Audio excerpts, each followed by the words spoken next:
El 6 de junio de 1944, 34.000 soldados estadounidenses embarcaron en una misión fatídica. La edad media era de 22 años y muchos creían que no regresarían. Escribí una carta a mi hermana en la que le decía: no esperes que regrese a casa. Creía que moriría. En 1944 los nazis ocupaban Europa. Los aliados lanzaron el mayor ataque de todos los tiempos desde el mar contra una costa fuertemente defendida por las fuerzas alemanas. Era la mejor oportunidad para liberar el oeste de Europa. Sin embargo, para los soldados, incluso si llegaban hasta la costa, era una batalla por la supervivencia. Habías hecho todo el camino hasta la playa de Omaha, pero cuando salías de la embarcación no llegabas tan lejos como hasta aquí. Estabas luchando por tu vida entre las olas. Esta es la épica historia de la batalla de 12 horas por la playa de Omaha. Su corazón les decía que hacían lo correcto, no solo para su país, no solo para sus familias, sino también para el mundo entero. Pero uno de los puntos de inflexión de la historia moderna gira en torno a algunos factores sorprendentes y unas tácticas extraordinarias.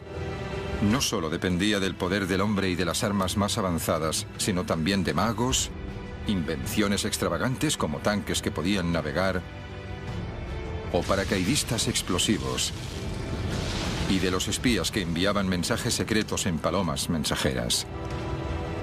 Era una batalla en la que las vidas de miles de soldados estadounidenses pendían de la precisión de la previsión del tiempo o del diseño de la hebilla del paracaídas.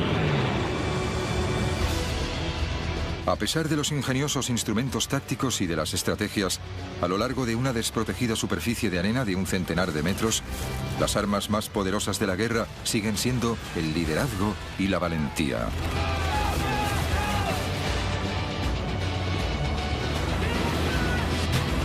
El día de ¿quién sobrevivió y por qué?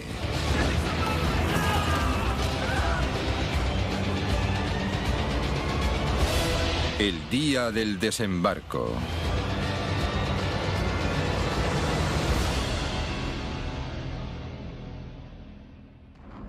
Cinco años después de que estallara la Segunda Guerra Mundial, el futuro de Europa pendía de un hilo. Los nazis habían ocupado la Europa continental. Estados Unidos, junto con sus aliados, encabezaba la lucha. Eran las 6 de la mañana en la costa francesa. 8 compañías de soldados estadounidenses, la primera oleada, esperaban para entrar en combate. Mientras se acercaban a la playa del desembarco con el nombre en clave Omaha, centenares de hombres rezaban sabiendo que lo que les esperaba era un muro de armas, una zona de exterminio y posiblemente la muerte. Entre ellos estaba Hal Baumgarten, un joven de 19 años. El barco estaba muy tranquilo. Sabían a lo que se iban a enfrentar. Como casi todo el mundo en la embarcación, el día D sería la primera vez que Hal entre en combate.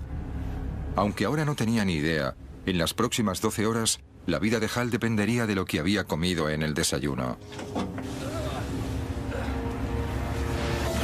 La física del agua. Y un fragmento de madera de 5 centímetros.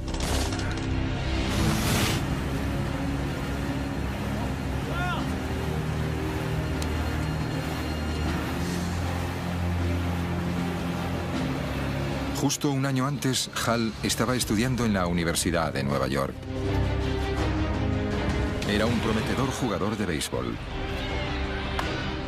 Entonces fue reclutado. Escribí una carta a mi hermana. No esperes que vuelva a casa.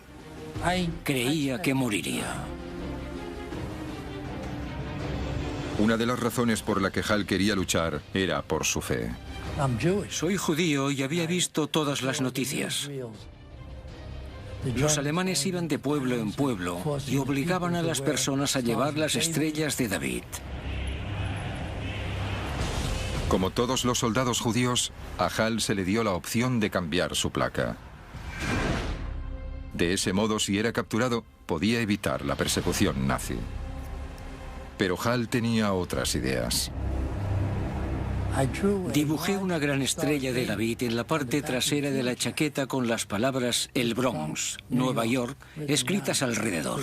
Así no tendrían ningún problema en identificarme. Hal y sus compañeros se dirigían a la playa de Omaha.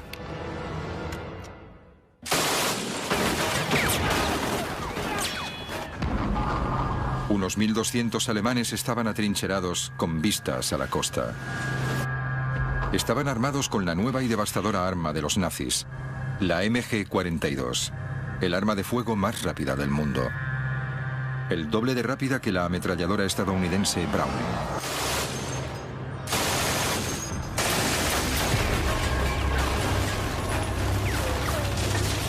La MG-42 era tan rápida que no se podían escuchar los disparos por separado. Se la conocía como la cremallera de Hitler porque producía un ruido parecido a desgarrar ropa. La cadencia proviene de su diseño revolucionario. En cualquier arma, las balas están colocadas en un cerrojo. Pero los alemanes descubrieron que si el cerrojo se encuentra en pequeños rodillos, se incrementa la velocidad de recarga de las balas. Esto significa que puede disparar hasta 1.500 balas por minuto.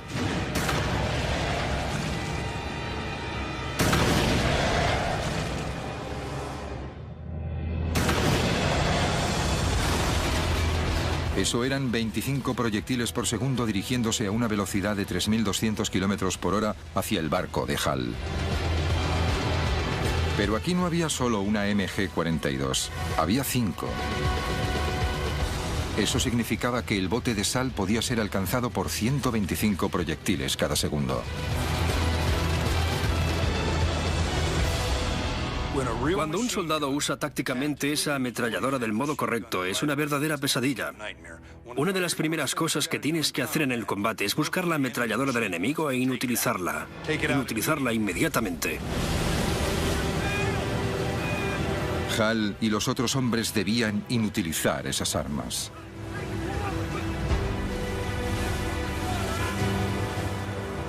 Esta es la playa que los aliados llamaban con el nombre enclave Omaha. 8 kilómetros de largo. Y al amanecer del 6 de junio de 1944, la embarcación se estaba acercando.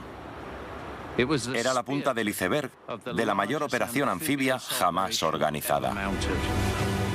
Se acercaron a la playa bajo un fuego intenso. Entraba tanta agua en el bote que empezaban a hundirse.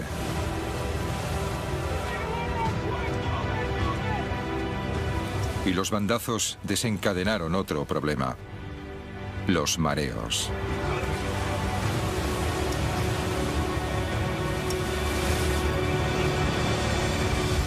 Cuando achicábamos agua y vómito.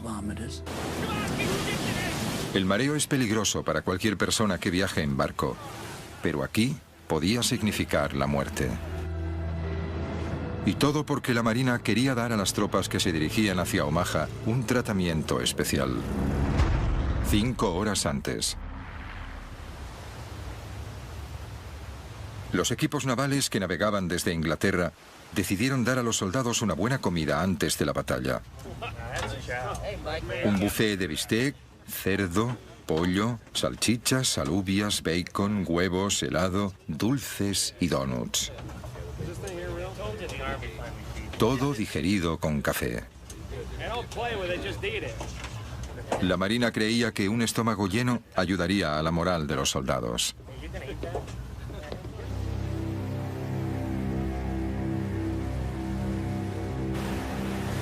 Hal se saltó el desayuno y solo comió una barrita de chocolate. Para los demás, el festín había sido la última comida de los condenados a muerte. Diría que el mareo afectó al 60% de sus capacidades de lucha. Al llegar a la playa de Omaha, muchos estaban debilitados. Y ocurría en el peor momento.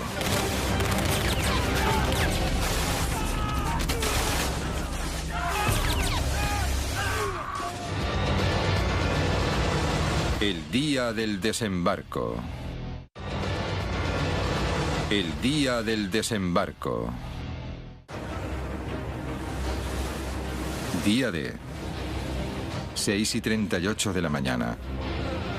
Miles de estadounidenses desembarcaron en la playa de Omaha. Tenían frío, estaban cansados y muchos de ellos muy mareados.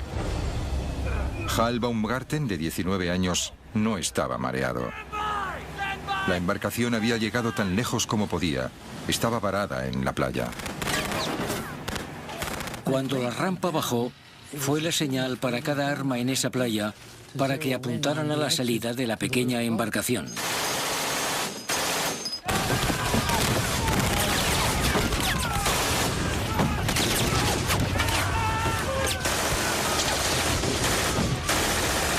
El fuego de las ametralladoras alemanas alcanzaba las rampas de salida de las embarcaciones, reduciendo sin piedad el número de hombres. La única posibilidad de supervivencia para ellos consistía en hacer lo que no debían hacer: saltar hacia los lados. Y me tiré al agua.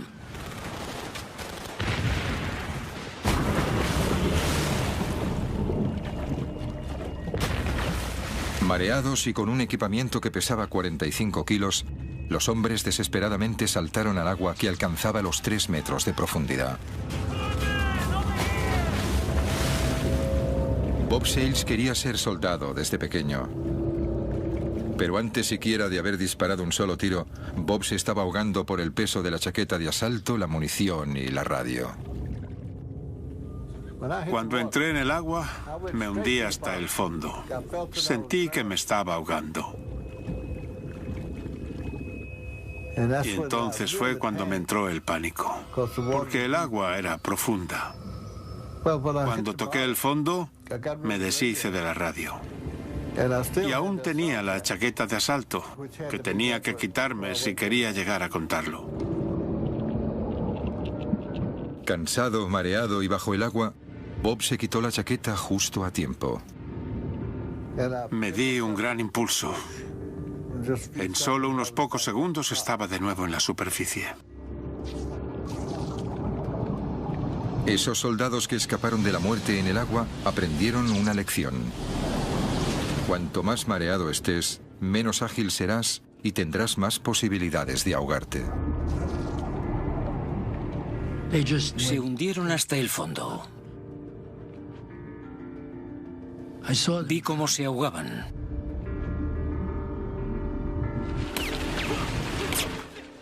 Hal solo comió una barrita de chocolate para desayunar y no estaba mareado. Pero como todos los soldados que no se habían ahogado, se enfrentaba a otro peligro en el agua. El incesante torrente de proyectiles que se dirigían hacia ellos a 900 metros por segundo. Sobrevivir a ese caos dependía de la física, porque ahora era el agua lo que podía salvarlos.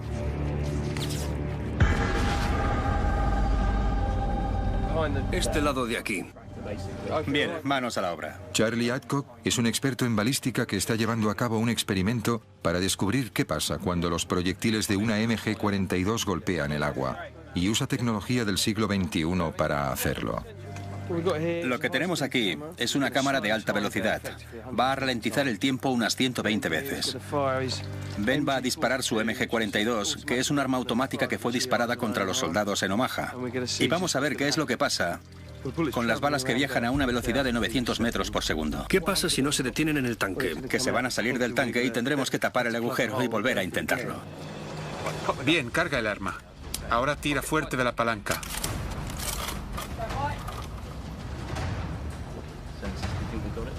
Tres, dos, uno.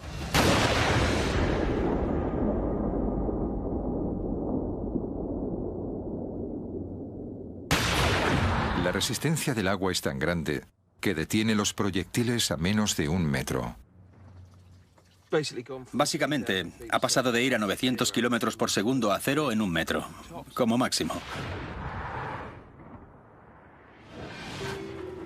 En la playa de Omaha, el margen entre la vida y la muerte era de solo unos pocos centímetros. Si los proyectiles golpeaban el agua a 30 centímetros, estabas muerto. A 1 metro o más, estabas a salvo.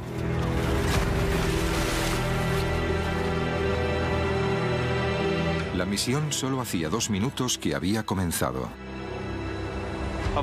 De los 1.450 soldados que llegaron con la primera oleada a la playa de Omaha, se estima que más de un tercio fueron bajas durante la primera hora.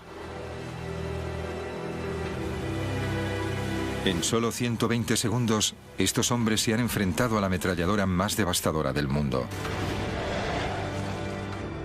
Muchos escaparon de la muerte saltando de la embarcación para ahogarse bajo el peso de su propio equipamiento. Los supervivientes fueron aquellos que estaban a más de 1 metro de donde los proyectiles golpeaban el agua.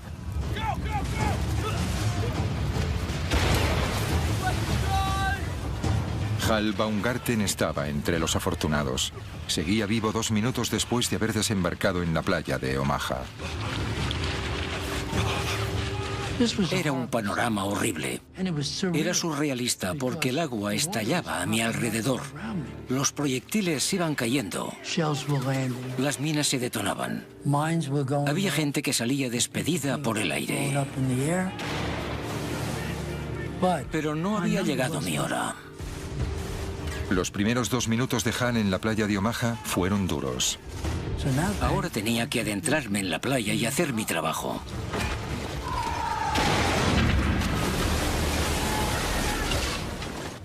Eran las 6:42 de la mañana, 10 minutos después del desembarco. Las cosas iban muy mal.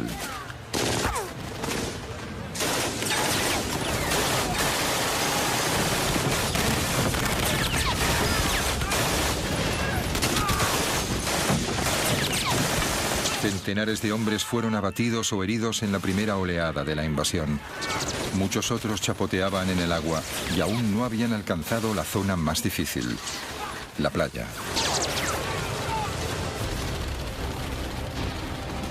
Los hombres tenían que cruzar una playa expuesta al incesante fuego de las ametralladoras. Era una zona mortal de unos 300 metros, la longitud de 3 campos de fútbol. En cada sitio se enfrentaron a peligros diferentes. Durante los primeros 182 metros tenían que pasar por diferentes obstáculos. A partir de los 240 metros había un dique e hileras de alambradas. Y luego estaban los campos de minas con unas 17.000 minas. Finalmente, después de 300 metros, alcanzaban las dunas de la parte trasera de la playa. Solo entonces podían empezar a atacar a los alemanes. Era muy surrealista. Estabas cruzando la playa, lo habías visto en películas, pero nunca te había ocurrido. Esto era lo que me estaba sucediendo. La infantería estaba sola y desprotegida en la playa, pero había un plan para ayudarles, con tanques. Si los aliados podían poner tanques en la playa por delante de los soldados, podrían darles cobertura y atacar las defensas alemanas. Pero la embarcación que llevaba los tanques era vulnerable. Ellos mismos necesitaban un modo de conseguir que los tanques llegaran a la playa. Así que los inventores aliados concibieron una idea ingeniosa.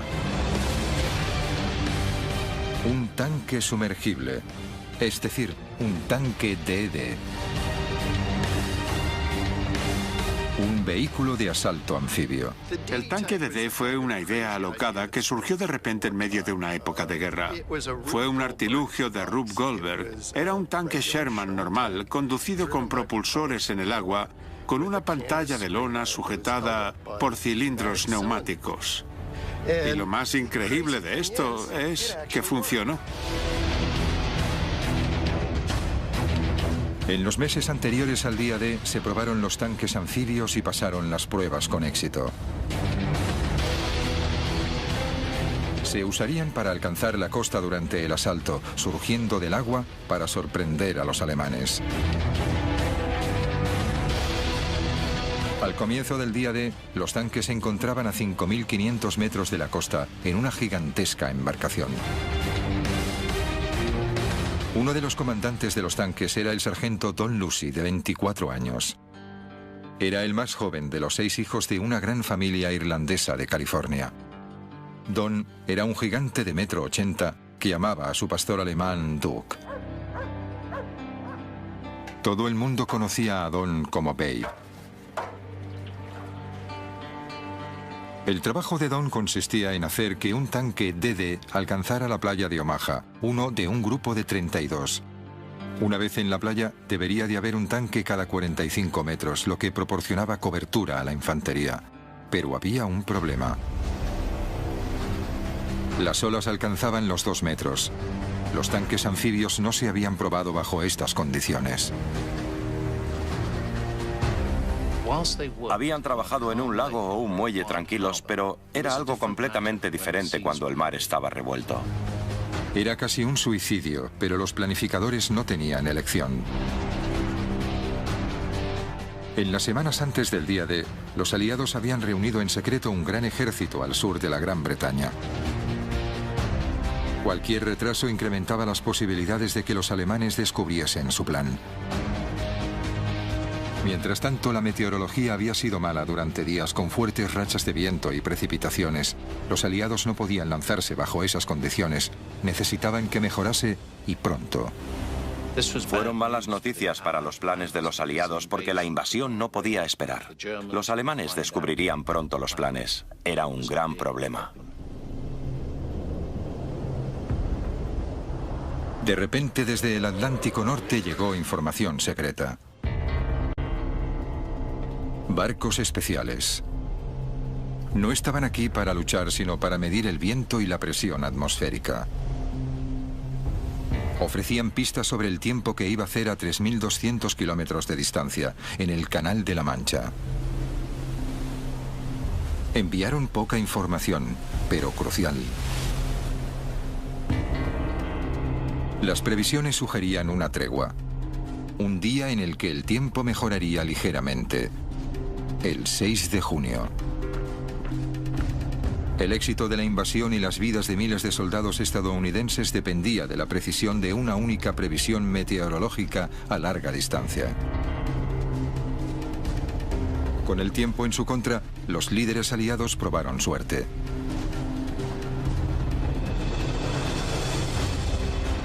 El 6 de junio el tiempo mejoró, pero los mares aún estaban revueltos. Entre estas olas, a 5 kilómetros de distancia de la costa, la embarcación de Don Lucy envía los tanques DD.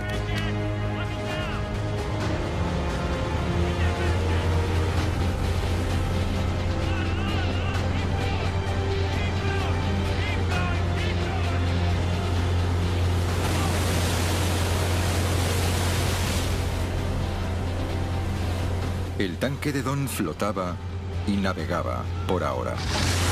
Pero la lona no estaba diseñada para resistir olas de 2 metros. Casi de manera inmediata, el agua empezó a entrar a través de la lona. Y la tripulación empezó a achicar agua no solo para salvar el tanque, sino también para salvar sus propias vidas. Una vez se abría una brecha en la lona, era imposible mantenerse en el agua. Y el tanque comenzó a hundirse. El piloto que tenía que sacar el tanque DD tenía que salir de un agujero como este. No era fácil. El equipo de hombres estaba fuera. Tenía la oportunidad de salir, no el conductor.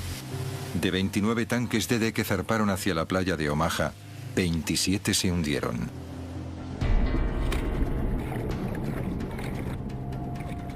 De los otros tanques que alcanzaron la playa, la mayoría fueron destruidos. Como no estaba en el tanque, Don Lucy escapó. Pero los otros 33 miembros del equipo no tuvieron tanta suerte. El fracaso de los tanques DD anfibios al no poder llegar a la costa significó que los hombres de la playa de Omaha dependían de ellos mismos. Ahora debían luchar solos y apoderarse de las inexpugnables posiciones sin tanques que los protegieran. Nos tenían que encabezar por la playa, pero no llegó a ocurrir. En la playa, el recuento de víctimas seguía aumentando. Pero no era la única historia que se desarrollaba en Omaha. El día del desembarco. El día del desembarco. 7 de la mañana del día D. media hora después de que empezaran los desembarcos en la playa de Omaha. El joven recluta alemán de 18 años, Franz Göckel, había estado disparando sin cesar a las tropas estadounidenses desde que empezó la invasión aliada.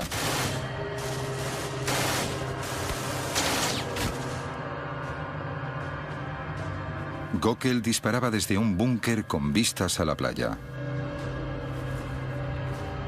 Era parte de una red de 14 posiciones fortificadas construidas en lo alto de las dunas. Un producto de las previsiones militares alemanas. Pero cómo Göckel y los búnkeres llegaron hasta aquí se debe a una batalla de la inteligencia en el que estaban involucrados un mago británico poco conocido y uno de los mayores tácticos militares del mundo. Göckel fue uno de los 20.000 soldados que tenían que defender Normandía. Justo un año antes estaba trabajando para la empresa de su padre cerca del Valle del Ruhr, arreglando tejados dañados por las bombas aliadas. Pero como otros alemanes, fue llamado a filas en la máquina de guerra de Hitler, 6 meses antes.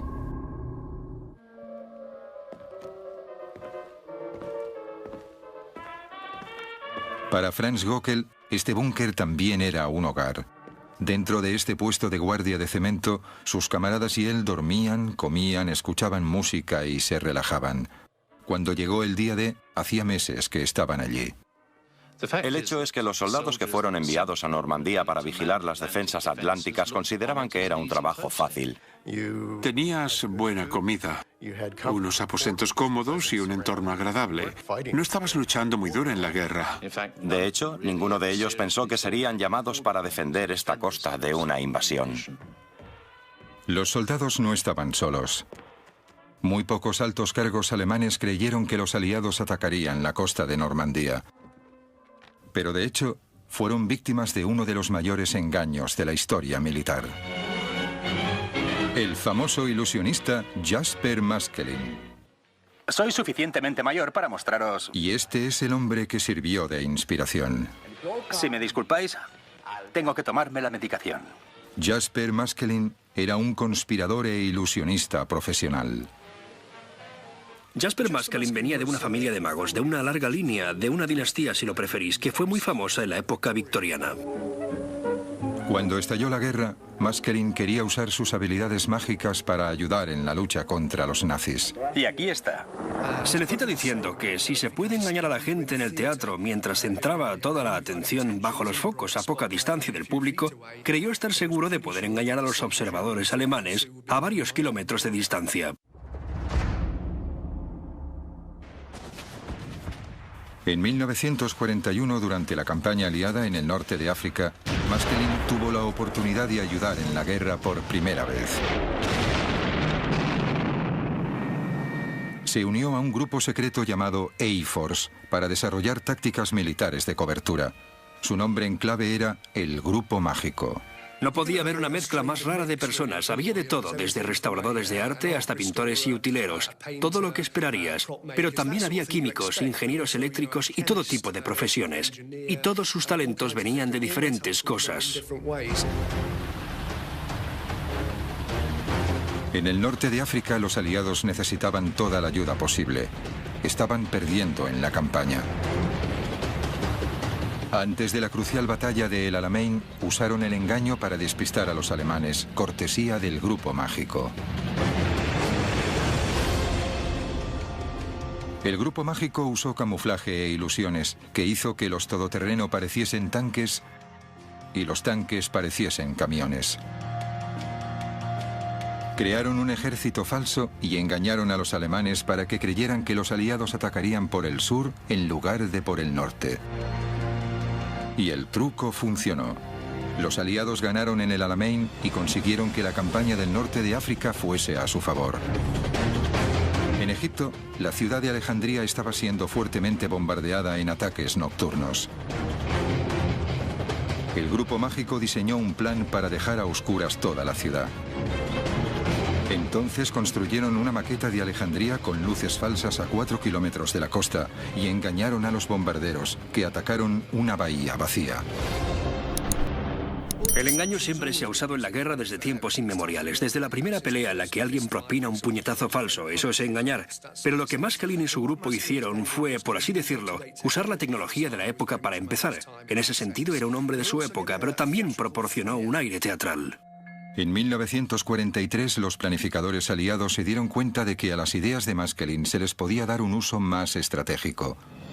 Esconderían el verdadero lugar de desembarco de la invasión de Europa creando uno falso.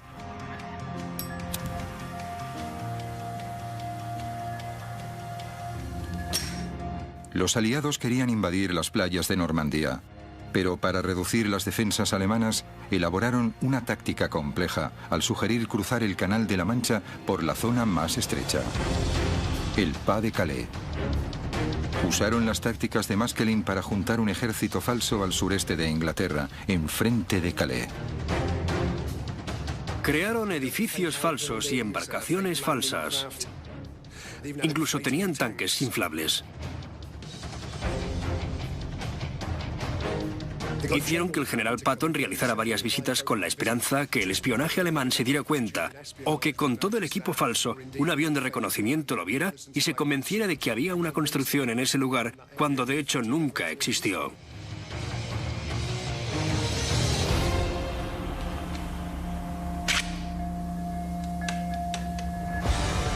Los alemanes cayeron en la trampa de los aliados. En los meses anteriores al día D, el mando nazi desplazó la mayoría de sus divisiones de tanques y gran parte de su infantería de Normandía hacia el Pas de Calais, a 240 kilómetros de distancia. El engaño de los aliados funcionó perfectamente. Los alemanes dejaron parte de una división para defender la playa de Omaha. Franz Gockel pertenecía a una pequeña fuerza de 600 hombres, pero no por mucho tiempo.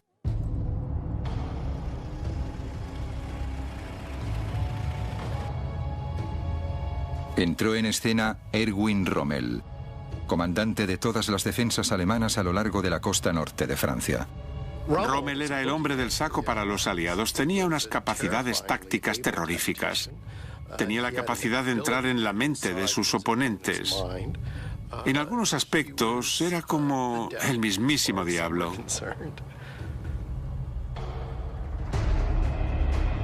La reputación de Rommel se debe principalmente a que luchó en el desierto con recursos mínimos. Y venció a los aliados una vez tras otra. Rommel no era el típico soldado. Disfrutaba haciendo fotografías. Le gustaban los animales, en especial su mascota Ajax, un teckel. Incluso tocaba el violín. Y lo más importante, era un maestro estratega y un comandante habilidoso.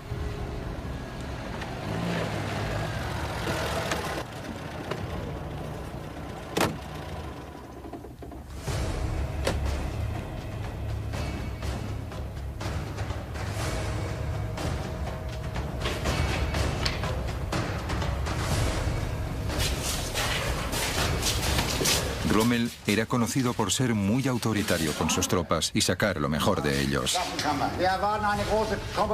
En Omaha, Rommel tuvo un déjà vu.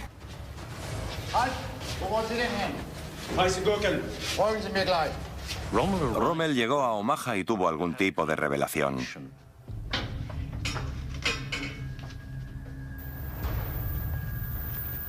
Le recordó a otra playa que había conocido.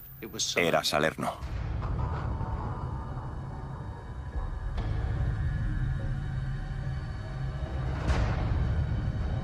Salerno era la playa en la que los aliados invadieron con éxito Italia en 1943. Miles de tropas desembarcaron allí en un asalto anfibio que aplastó a los alemanes. Como la playa de Salerno, la de Omaha tenía la misma forma y también poca pendiente. Ambas características eran ideales para una embarcación que se acercara a la playa desde el Canal de la Mancha. Rommel pensó que estas eran el mismo tipo de características que los aliados escogerían a la hora de invadir Francia. Basándose en eso, Rommel decidió reforzar la playa.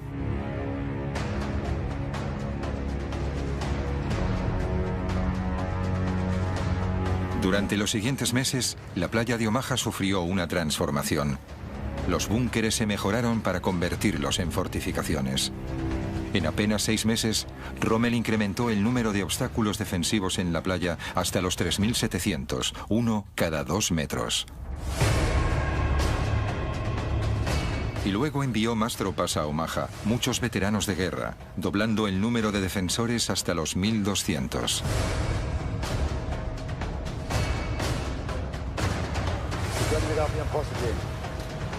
Rommel transformó un lugar costero tranquilo en una fortaleza formidable con posiciones de lucha desde las que se veían grandes partes de la playa. El día D.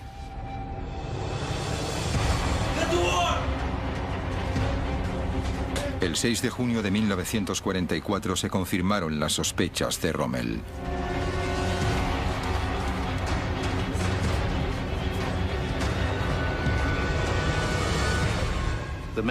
Los hombres que miraban desde el fortín debieron de sentir una mezcla de miedo y emoción. Emergiendo por el horizonte, se aproximaba una gran flota. Las 7:05. Había pasado más de media hora desde el comienzo de la mayor invasión anfibia de la historia. Desde las nuevas fortificaciones reforzadas, Franz Göckel disparaba tan rápido como le permitía su arma. No sabía cuántos hombres había matado hasta que los cuerpos empezaron a ser arrastrados a la playa. Era el día D y la muerte se decidía en un combate de ingenio. Inicialmente, los aliados consiguieron ocultar el lugar del desembarco a los alemanes. Pero las tácticas de Rommel eliminaron cualquier ventaja que hubieran ganado gracias a este engaño, con consecuencias devastadoras. Ahora, Hal Baumgarten estaba al comienzo de la zona mortal de la playa de Omaha. En medio del caos, Hal vio a Robert Garvett, su mejor amigo en el ejército.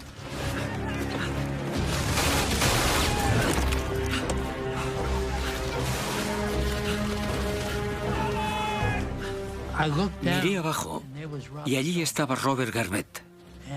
Me llegó porque se me caían las lágrimas.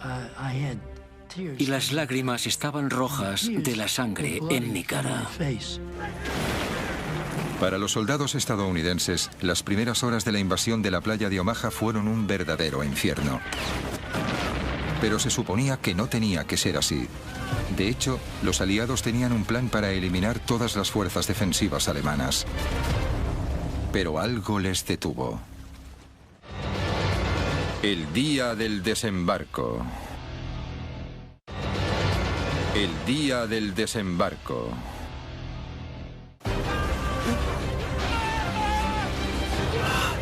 Hal Baumgarten era un soldado de 19 años del Bronx. Inició el día D pensando que moriría. Ahora, 30 minutos después de que empezara la invasión, está completamente convencido de que lo hará. Eran las 7:10. Hal estaba al principio de una gran zona mortal de 300 metros en la playa de Omaha. Entre él y su objetivo, las dunas de la playa, había 37.000 obstáculos defensivos, alambradas y 17.000 minas terrestres. Para sobrevivir, tenía que evitarlos bajo el fuego incesante de las ametralladoras de los acantilados. Lo que era interesante de la playa de Omaha es que no había ninguna cobertura. Se podían usar algunos obstáculos o los cuerpos de tus compañeros muertos. Pero, mientras tanto, los alemanes seguían disparándote desde los acantilados. Debió de ser horrible. Hal debía correr sin ninguna cobertura para el fuego. A su alrededor no solo había violencia y muerte, sino también locura. Vio a un soldado que conocía. No llevaba casco. Tenía un agujero en la parte izquierda de su frente. Su pelo estaba manchado de sangre. Se arrodilló y empezó a rezar con su rosario. y una ametralladora lo partió por la mitad.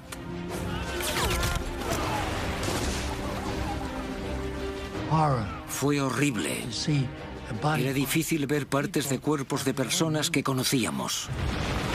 Se podía oler la carne quemada. Había hombres que gritaban a sus madres. Era una escena horrible. Una escena horrible que estaba a punto de empeorar. Entre los otros testigos del caos había un joven médico, Virgil Mounds.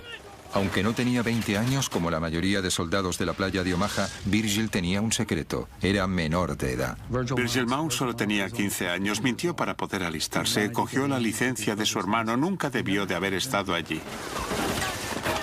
Pese a que debía estar de camino a casa tras salir de la escuela, Virgil fue responsable de salvar vidas en el campo de batalla. Los proyectiles empezaban a llegar. Bajo el fuego de la artillería pesada, el trabajo de Virgil consistía en vendar a los hombres heridos para que pudiesen seguir luchando. Llamé a los médicos para que le ayudaran y Virgil Mounds se levantó. Se dirigió allí. Es difícil hablar de él. Vino para intentar curar al hombre herido. Entre tanto, los proyectiles seguían llegando. Los alemanes disparaban cada minuto a los soldados en la playa. Cuando la bomba explotaba, se rompía en miles de fragmentos, algunos pequeños y otros grandes. Estos viajaban a una velocidad de 2.700 metros por segundo, devastador para soldados cercanos. Los fragmentos podían incluso pasar de un cuerpo a otro. Uno de los proyectiles que cayó estalló en pedazos que atravesaron el cuerpo de Virgil Mounds. Mounds murió al instante.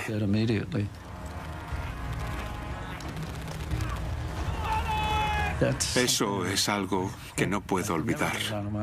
Y es tan vivido como una fotografía, porque nunca se pueden olvidar este tipo de cosas. A pesar de la trágica muerte de Virgil Mounds, la verdadera tragedia es que pudo haberse evitado. Esto se debía a que los aliados sabían el tipo de artillería pesada que tenían los alemanes para defender la playa de Omaha y planearon neutralizarlas esa misma mañana. En las colinas, los alemanes juntaron un amplio arsenal de armas.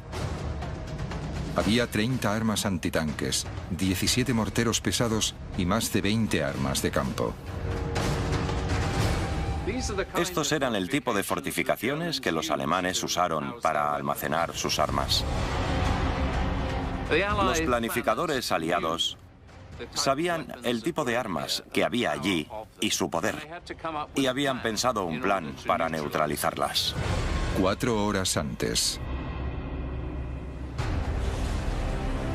Temprano, la misma mañana del día D, los aviones aliados partieron para bombardear las defensas alemanas en la playa de Omaha. 446 aviones armados con 13.000 bombas equivalían a 1.000 toneladas de explosivos. Prometía ser el mayor bombardeo de precisión de la historia. Las fuerzas aéreas eran tan precisas que podían acertar a un barril desde 3.000 metros de distancia, y esa era una oportunidad para demostrarlo. Pero con nubes bajas y densas, los bombarderos dependían del radar, un invento relativamente nuevo para atacar la costa. La Marina no confiaba en ellos y le preocupaba que las bombas impactaran en los barcos de los aliados que esperaban en el mar. Cuando los bombarderos pesados se aproximaron a la playa, la nube aún evitaba que pudiesen ver su objetivo actual. Como había la amenaza que se quedaran cortos y golpearan la flota cercana a la costa, les dijeron que se demorasen, que esperasen hasta que estuviesen encima de la playa, que esperasen entre 5 y 30 segundos y entonces soltaran las bombas. Una demora de unos pocos segundos podía cambiarlo todo. Para un bombardero a 3.000 metros de altitud y viajando a 240 kilómetros por hora, una demora de 5 segundos significaba que sus bombas podían fallar el objetivo por medio kilómetro. Una demora de 30 segundos y podía fallar por 2,5 kilómetros. Ese día se lanzaron 13.000 bombas, pero increíblemente ninguna impactó en la playa de Omaha ni en los búnkeres. Fue el mayor error de los planes aliados del día D. Oh, madre mía, nada funcionaba. Iba a ser uno de los peores días. Hal Baumgarten se encontraba al comienzo de una playa llana y expuesta. Y me dije a mí mismo, tengo que salir de esta playa.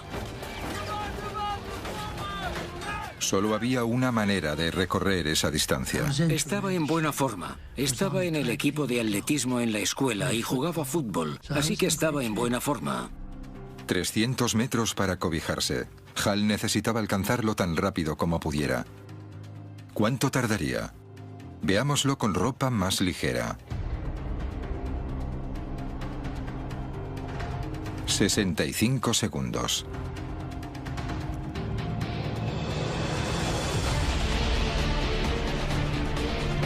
Pero los soldados de Omaha llevaban 45 kilos de equipamiento, cargaban con el rifle y la munición y estaban empapados.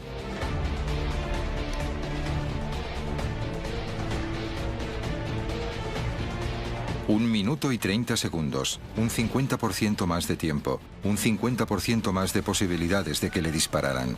Pero Hal estaba decidido, tampoco tenía alternativa. Inició una carrera traicionera a lo largo de la arena. Estaba pensando, ¿qué sentiré cuando una bala me atraviese? ¿Qué se siente cuando te disparan?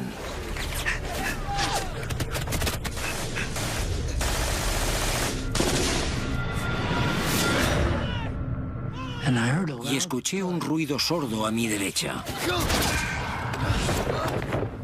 Así que me tiré en la arena detrás del erizo. Esperaba que fuese mi brazo o mi pierna, no mi cuerpo. Giré mi rifle. Había un agujero en la recámara y había 7 balas en ella. Así que las balas me salvaron la vida.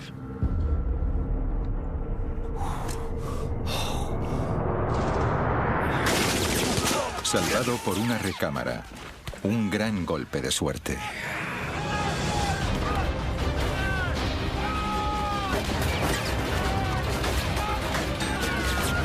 Una hora después de desembarcar como parte de la invasión anfibia más grande de la historia, los soldados estadounidenses se encontraron a las puertas de la muerte en una playa de Omaha llena de cadáveres ensangrentados.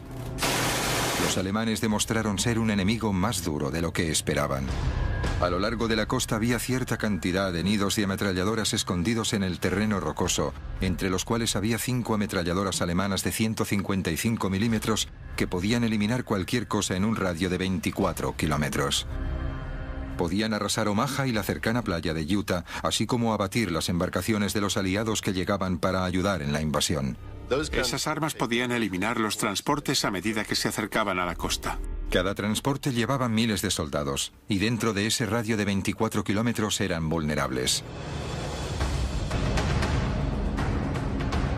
Las ametralladoras debían destruirse, pero se encontraban en lo alto de unos acantilados de 45 metros.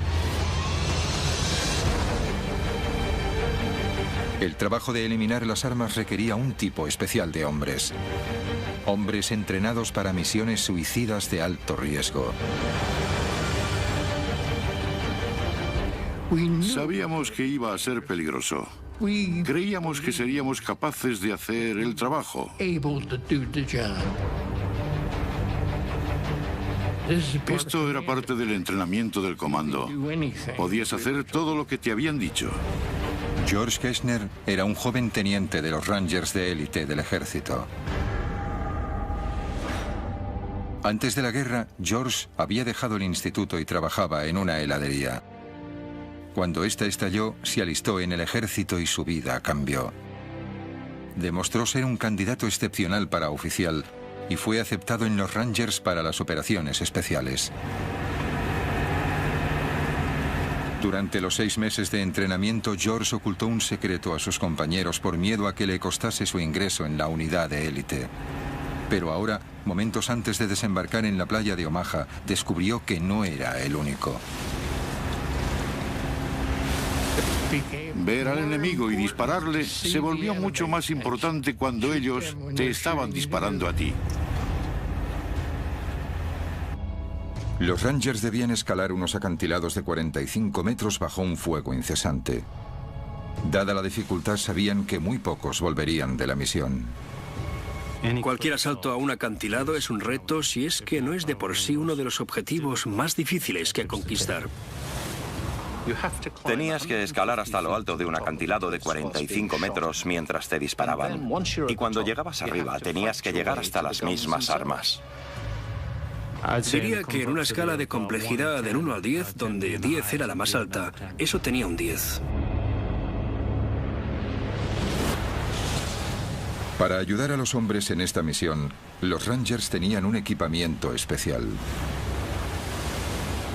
Mientras entrenaban en Inglaterra, construyeron arpeos que se dispararían con morteros. Durante meses, practicaron disparando estos hacia acantilados y luego escalaron las cuerdas. Pero durante las prácticas no fueron el blanco de ametralladoras y francotiradores que les disparaban constantemente.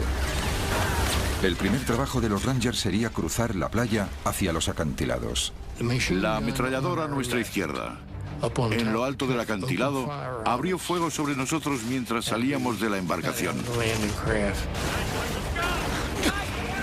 E hirieron a 2 hombres cerca de mí. De gravedad. Me dispararon en el costado. Y el médico miró y me dijo, te lo vendo y estará bien. No ha dado en nada importante. Nunca lo conseguiremos. Me giré y dije, esto es un gran error. Nunca conseguiremos subir esos acantilados. Mientras los proyectiles volaban por encima de ellos, los Rangers devolvieron el fuego. Montaron su arma secreta, el arpeo propulsado por cohete.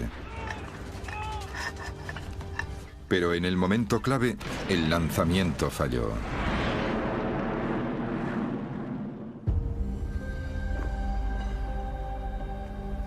Esto es un experimento para explicar lo que ocurrió, en el que se usa una réplica exacta del mortero. Lo que vamos a hacer es que vamos a insertar el arpeo en el mortero. Y vamos a lanzarlo a lo alto de este acantilado, que es muy parecido al acantilado de Pondwalk. Y veremos qué pasa. 3, 2, 1.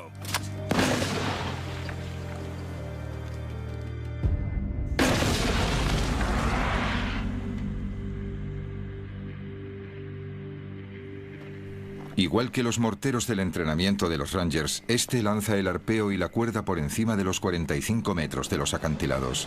Pero en el día D, en Pondwalk, había una diferencia crucial. Esa mañana, los Rangers esperaron 3 horas en la embarcación antes de ir a la costa. Durante ese tiempo, las cuerdas se empaparon de agua del mar.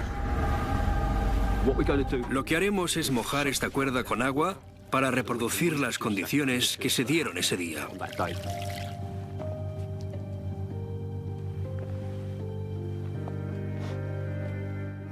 3, 2, 1.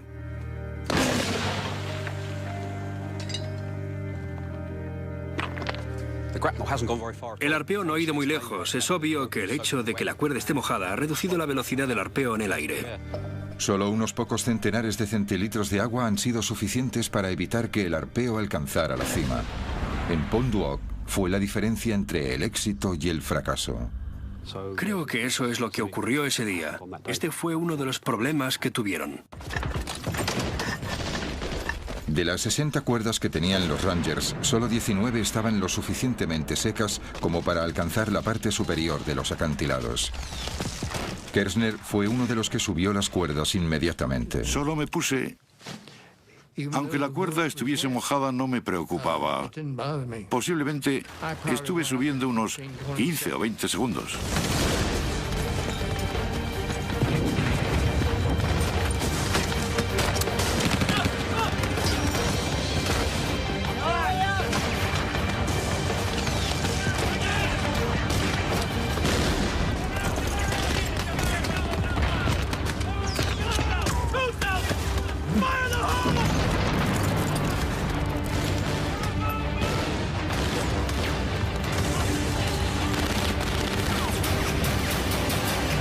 lo alto del acantilado la batalla continuaba.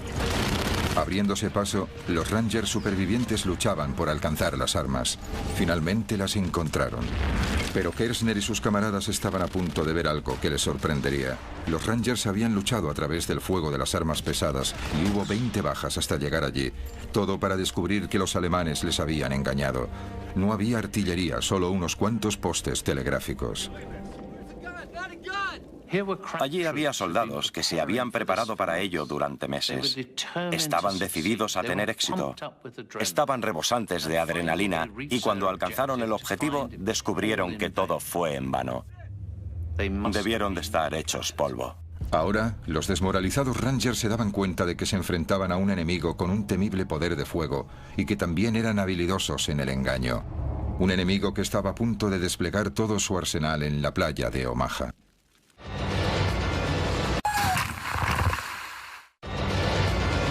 El día del desembarco.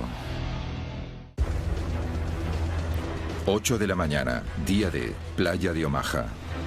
Miles de soldados estadounidenses estaban acorralados por el intenso fuego del enemigo. Uno de ellos era Hal Baumgarten. Durante los últimos 90 minutos había recorrido en zigzag 213 metros de la gran playa.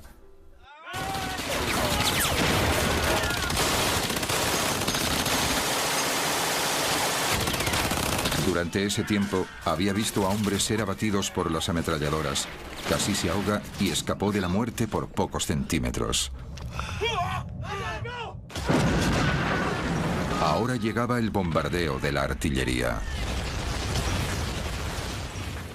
Era aterrador.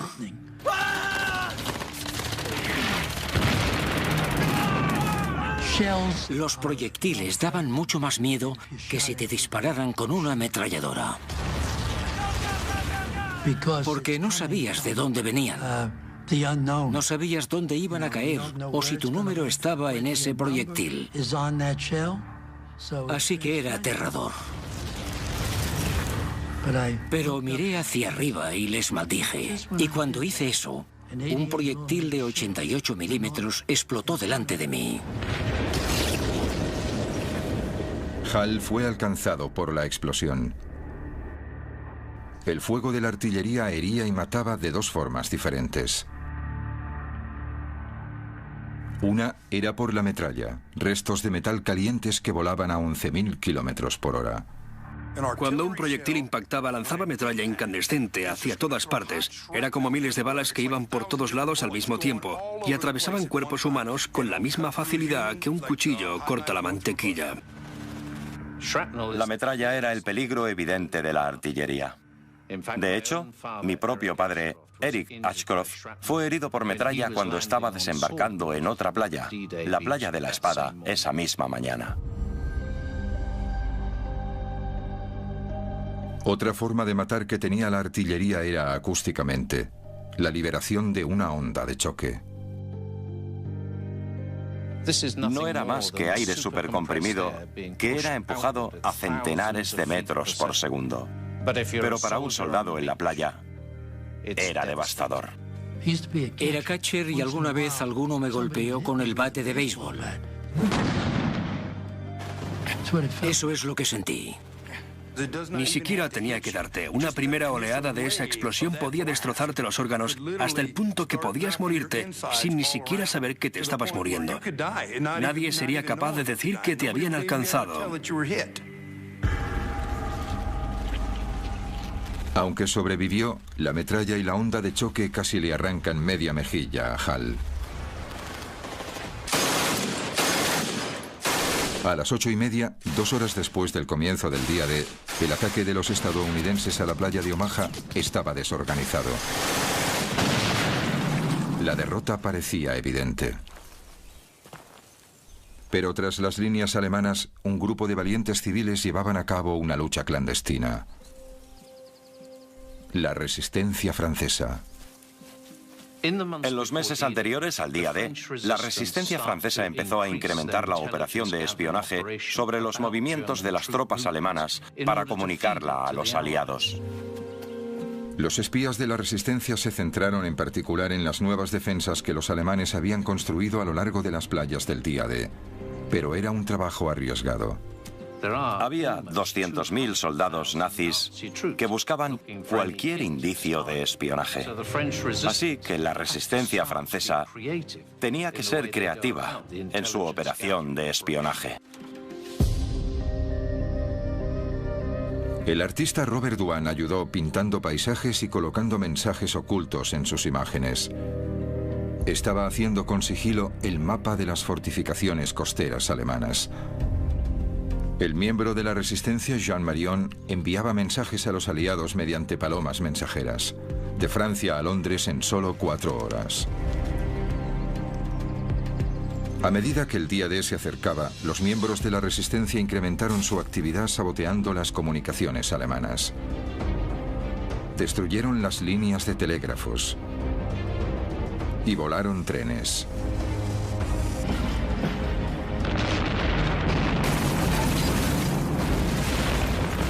Pero a medida que la resistencia se hacía notar, los alemanes estaban cada vez más alerta.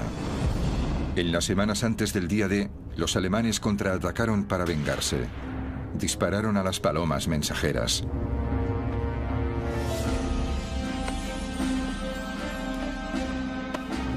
Luego capturaron a miembros de la resistencia y a ellos también les dispararon.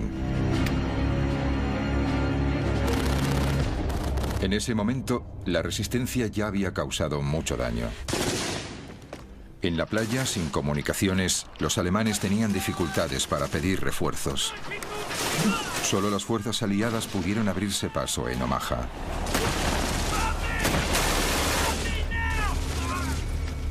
Pero para Hal Baumgarten, la batalla había ido de mal en peor. Gravemente herido por el fuego de la artillería, su único refugio era el dique que tenía enfrente. Unos 240 metros a lo largo de una playa de 300 metros de ancho. Aquí se juntaban los supervivientes, aunque sus esperanzas se desvanecían.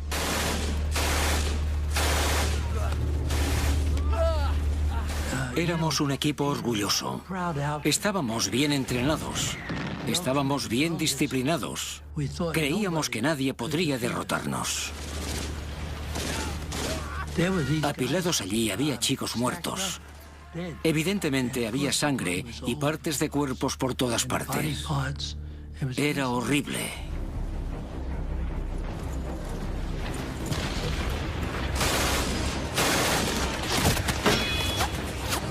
Me pregunté, ¿por qué no yo? ¿Cuándo me atravesará una bala?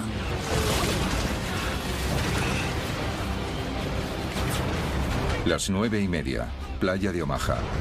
Habían pasado 3 horas desde el inicio de la invasión del día D. El asalto estadounidense se estaba desintegrando bajo la lluvia alemana de balas y bombas. Entre los que luchaban por sobrevivir estaba el sargento de 19 años, Bob Slaughter. Era un estudiante y no había acabado el instituto. Supongo que decidimos que queríamos tener una aventura. Y puedo decirte que tuvimos más de lo que habíamos planeado. Bob y sus compañeros estaban arrinconados en el dique y reinaba la confusión. Perdimos a nuestros oficiales, perdimos a nuestros compañeros. No teníamos ningún líder. Éramos solo un puñado de chicos como yo que hacíamos lo mejor que podíamos. Los hombres estaban asediados desde 2 flancos. Por delante, el incesante fuego de los alemanes.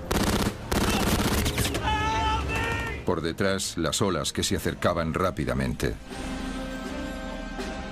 A las 9:30, el mar cubría la mayor parte de la playa, lo que dejó a miles de hombres desesperados apiñados en un trozo estrecho de tierra de apenas 9 metros de ancho.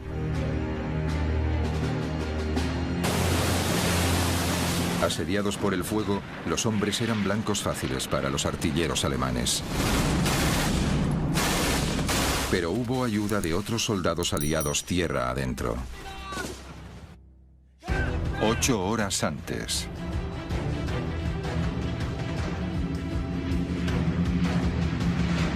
La noche antes del día D, más de 1.200 aviones partieron hacia Normandía. Los aliados querían proteger a la infantería en las playas de un contraataque alemán. Y lanzaron un gran ataque aéreo preventivo.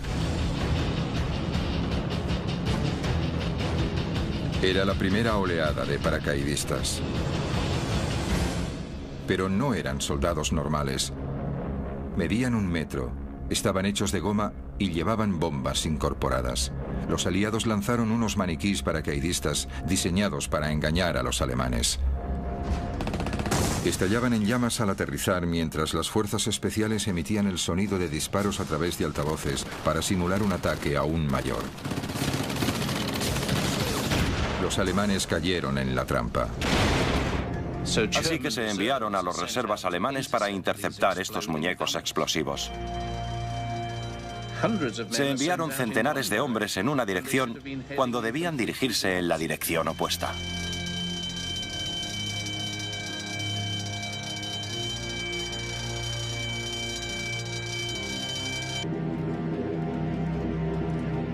Ahora era el turno de los 13.000 verdaderos paracaidistas. Esta era la 101ª División Aerotransportada. Pat Macri era un paracaidista de 20 años. En el momento en que regresara a Inglaterra, 1 de cada 5 de sus compañeros habría muerto o le habrían herido. El avión de Pat se acercaba a la zona de salto.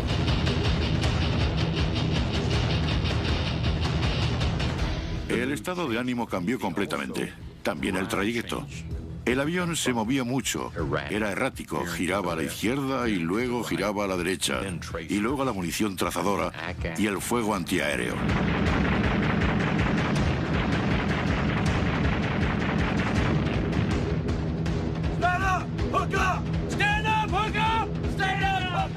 Se santiguaban. Rezaban. Había llegado el momento. Comprobabas el hombre que tenías delante y le dabas una palmadita en la espalda. ¿Está todo el mundo bien? Claro que sí.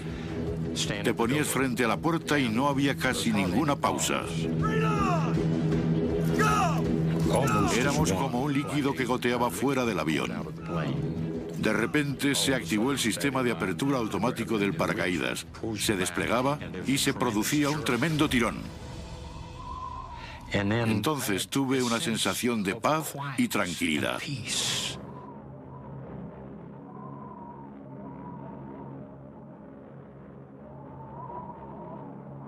Lo que Pat no sabía es que el mayor peligro al que se enfrentaban los paracaidistas era algo que llevaban puesto. Y un plan elaborado por el comandante alemán Erwin Rommel. Para ponérselo más difícil a la división aerotransportada de una fuerza invasora, Rommel ordenó a los alemanes que inundaran centenares de kilómetros cuadrados de campo, haciendo que 2 de los grandes ríos de Normandía se salieran de su cauce.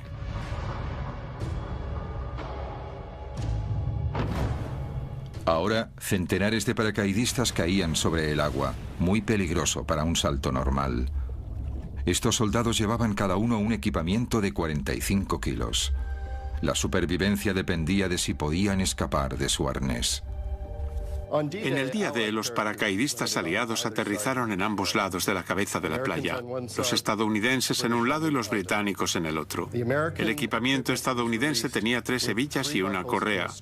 El británico, un único mecanismo de apertura rápido que les permitía salir de su arnés.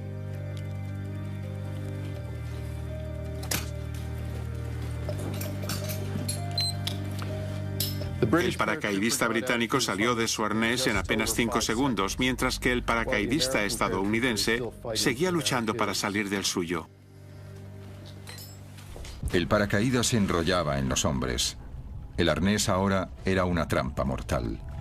Tenías que liberarte del paracaídas porque este podía caerte encima.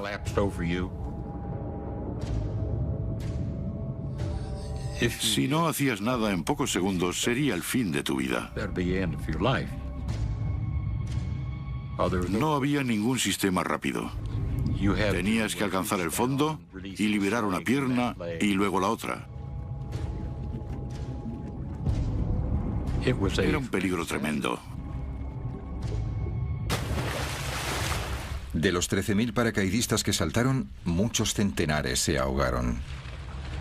Perdimos muchos soldados, buenas personas. Para muchos soldados el diseño de su hebilla era la diferencia entre la vida y la muerte.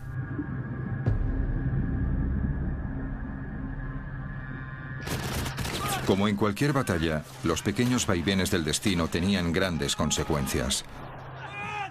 Pero en la playa de Omaha, una cualidad hallada en el campo de batalla estaba a punto de cambiar la historia. Pura valentía.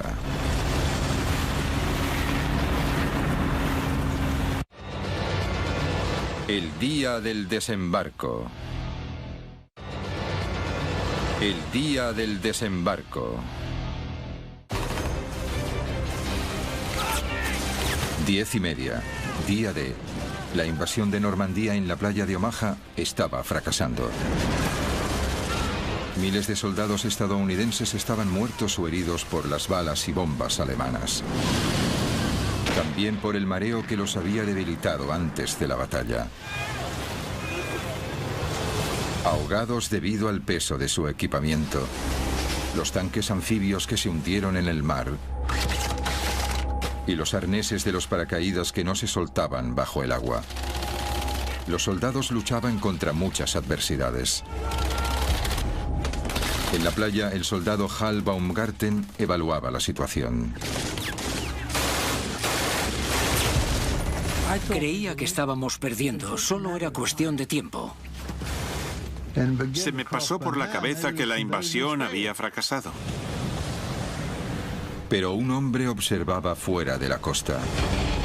Vio que sin liderazgo y fe, la misión de Omaha fracasaría.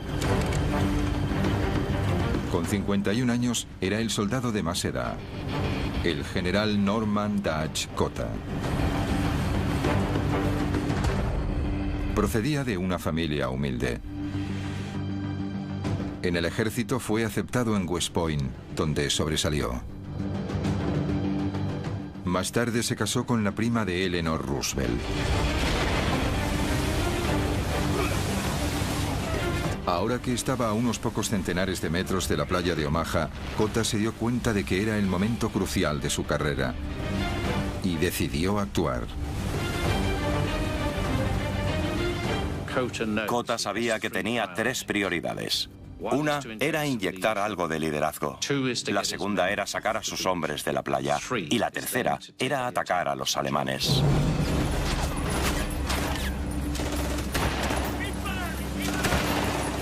Una vez en tierra, Cota tomó el control.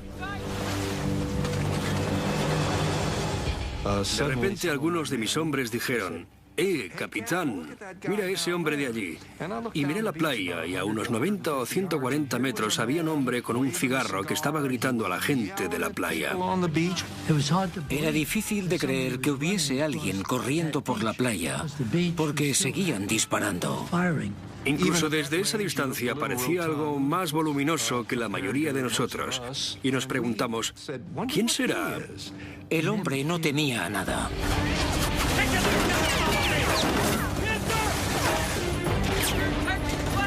Lo que decidió en ese momento fue: bien, lo que tengo que hacer es tomar el mando de la situación porque veo muerte, destrucción y caos. Y tengo que hacerme cargo porque nadie lo hace. Cota estaba de pie hablando, animando a la gente, transmitiendo algo de su bravura a ellos. Dijo que no podíamos quedarnos, teníamos que ir tierra adentro.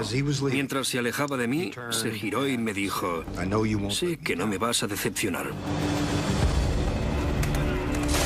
Pero el liderazgo también requería estrategia. Justo detrás del dique había 2 líneas de alambres de espino. Cota necesitaba que sus hombres los atravesasen y se dirigiesen al terreno que había detrás antes de poder atacar a los alemanes y los lugares en que estaban apostadas las armas. Atravesar la primera línea de alambradas era relativamente fácil. La dificultad estaba en cortar la segunda línea, 9 metros más arriba en la colina.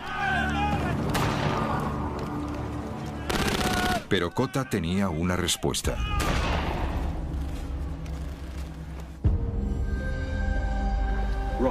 Lo que tenemos aquí es un torpedo Bangalore.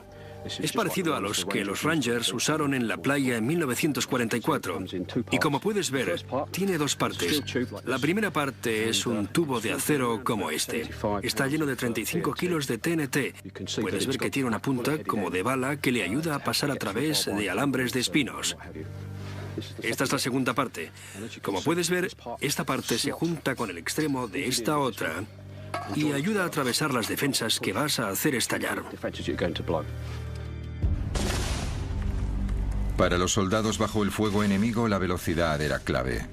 El torpedo Bangalore debía atravesar las alambradas rápidamente. Es la hora de probar el arma.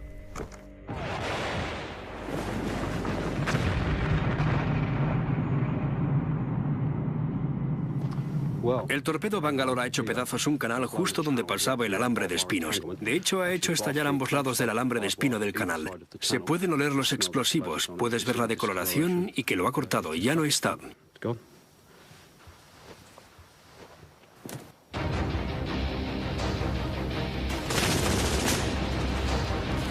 El torpedo Bangalore podría hacer el trabajo para Kota y sus hombres, pero debían colocarlo en posición.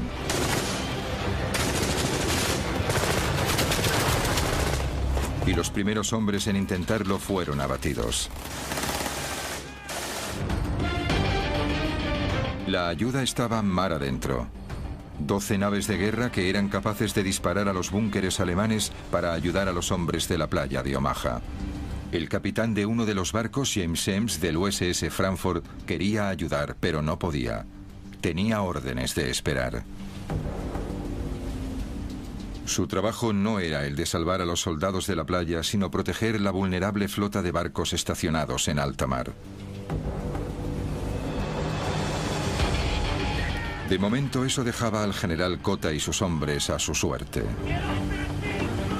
La primera parte del plan de Kota de salir de la playa funcionó. Abrieron un agujero en la barrera de alambre de espino.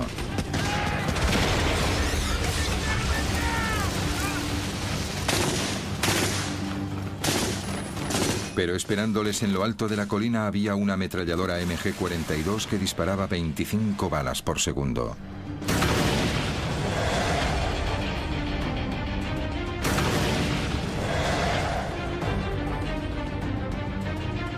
Uno de los hombres de Kota se prestó voluntario para neutralizar la ametralladora más rápida del mundo.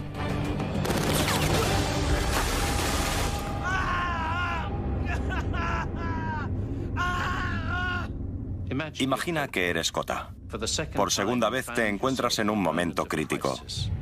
Un hombre ha recibido un disparo y grita agónicamente. Tus otros soldados te observan y dudan. ¿Qué harías?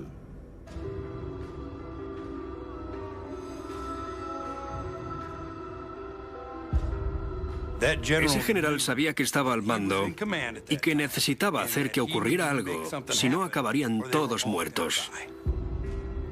Kota mostró su determinación con una frase ahora famosa. Señores, nos están matando en nuestras playas. Vayamos tierra adentro y que nos maten. Entonces desplegó la mejor arma a su disposición. Liderazgo. Y fue el primero en correr colina arriba.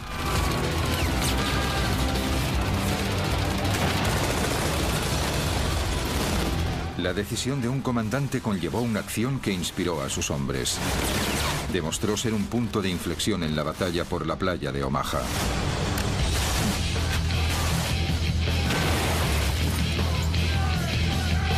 Kota lideró el asalto. Mientras tanto, a 16 kilómetros de la costa, se estaba tomando otra decisión importante. En los barcos de la flota del día D, algunos oficiales intentaban seguir la batalla.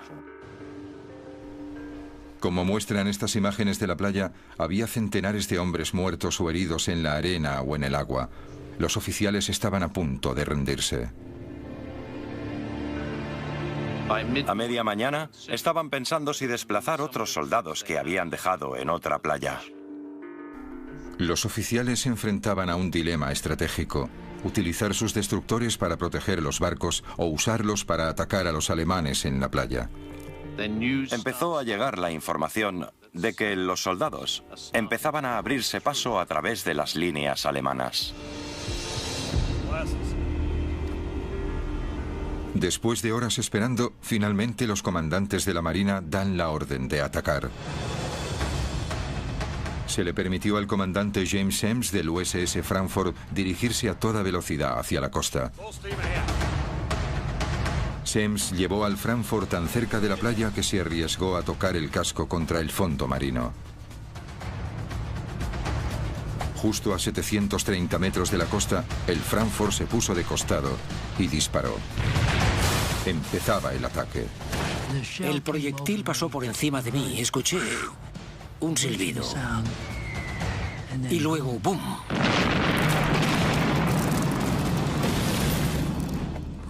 Podías escuchar el destructor. Bum, bum, bum, bum, bum, bum, bum. Lo que querías hacer era darle la mano al capitán de ese barco. Para los hombres fue un momento de alivio. Otros 11 barcos de guerra se unieron al ataque. Después de horas enfrentándose a una derrota inminente, la batalla de la playa de Omaha finalmente se ha decantado a favor de los estadounidenses. Día del desembarco. Día D, playa de Omaha. Un momento y un lugar en que la más mínima decisión podía marcar la diferencia entre la vida y la muerte. En las embarcaciones en alta mar, ¿ingieres un desayuno completo o no? Si lo haces, puede significar que te marees. Y que te ahogues antes incluso de que llegues a la playa. Había una terrible ironía. Habías hecho todo el camino hasta Omaha para luchar por tu país. Pero cuando salías de la embarcación, no llegabas tan lejos. Tenías que luchar por tu vida en el agua. Una vez en el agua, la diferencia entre un proyectil que te mataba y uno que fallaba era de unos centímetros. Lo que parecía extraordinario era que si una bala golpeaba el agua a un palmo de distancia de ti, estabas muerto. Pero si golpeaba el agua a 1 metro de ti, estabas a salvo. Pero el día D estuvo a punto de no suceder. Durante días, unas tormentas violentas hicieron que el mar estuviese demasiado revuelto para un desembarco anfibio. Los meteorólogos estaban desesperados buscando una tregua. Entonces llegó información secreta desde el Atlántico. Las lecturas sugerían que podía haber un pequeño intervalo, un único día, en que el tiempo mejoraría ligeramente. Así que las vidas de miles de soldados estadounidenses dependían de un simple informe meteorológico. Y entonces estaba la playa. Solo 300 metros de ancho. Suficientemente cortos como para cruzar en apenas 1 minuto si no fuese por esto, la MG-42. Su cadencia de disparo provenía de una pequeña pero revolucionaria innovación. En cualquier arma de fuego, las balas están encerradas en un cerrojo. Pero los alemanes descubrieron que si el cerrojo se encontraba en unos pequeños rodillos, se incrementaba mucho la velocidad a la que se recargaban las balas. Significó que el arma podía disparar 1500 balas por minuto. La MG-42 convirtió la playa de Omaha en 300 metros de carnicería. Algunos nunca llegaron a cruzarla. Otros tardaron horas. La diferencia entre la vida y la muerte podía ser tan delgada como la culata del arma. Giré mi rifle. Había un agujero en la parte de la recámara. Y allí había 6 balas. Es decir, que las balas me salvaron la vida. Tierra adentro, una vez más, las cosas pequeñas a menudo tenían el mayor de los impactos. Un arnés de paracaídas mal diseñado provocó que los paracaidistas se ahogaran en los campos inundados. Imagina cómo fue. Llevabas un arnés que incluso en tierra seca tendrías dificultades para quitártelo. Era terrorífico.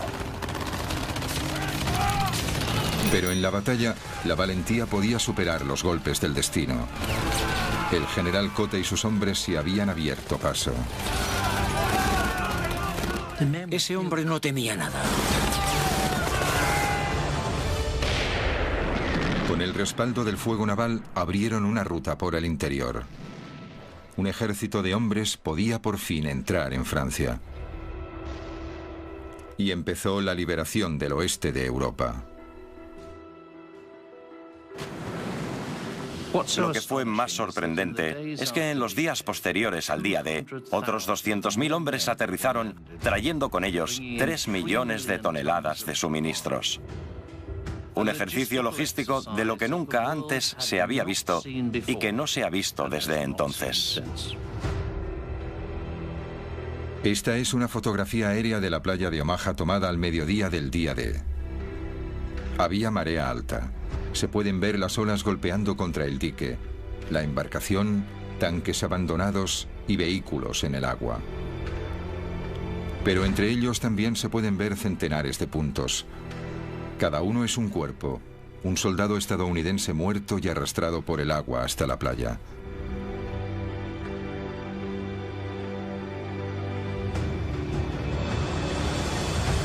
Durante las siguientes 24 horas, el soldado Hal Baumgarten resulta herido en otras 4 ocasiones, 5 veces contándolas todas. Se recuperaría de las heridas, pero otra seguiría persistiendo. Me sentía culpable por sobrevivir porque me iba diciendo, ¿por qué yo? Mucha gente cuando reza a Dios dice, ¿por qué yo? ¿Por qué tengo esta enfermedad? ¿Por qué no me ayuda Dios? Pero en mi caso era todo lo contrario. Decía, ¿por qué yo? ¿Por qué ellos murieron y yo sobreviví? Nadie sabe con exactitud cuántos soldados estadounidenses murieron en la playa de Omaha. Los historiadores estiman más de 2.000 y al menos otros tantos heridos. Y Omaha fue solo una de las 5 playas en las que los aliados desembarcaron ese día. En total hubo unas 10.000 bajas entre los soldados aliados. También murieron 4.000 alemanes, así como 3.000 civiles franceses. El día D fue una gran causa, quizá la más grande, pero para los países involucrados tuvo un precio muy alto, con vidas que fueron muy cortas y futuros que acabaron demasiado pronto. Esos hombres siempre serán jóvenes para mí. ¿Ves? No son tan mayores como yo. Seguirán siendo jóvenes. Serán tan solo unos chicos yendo detrás de las chicas, bebiendo cerveza y pasándolo bien.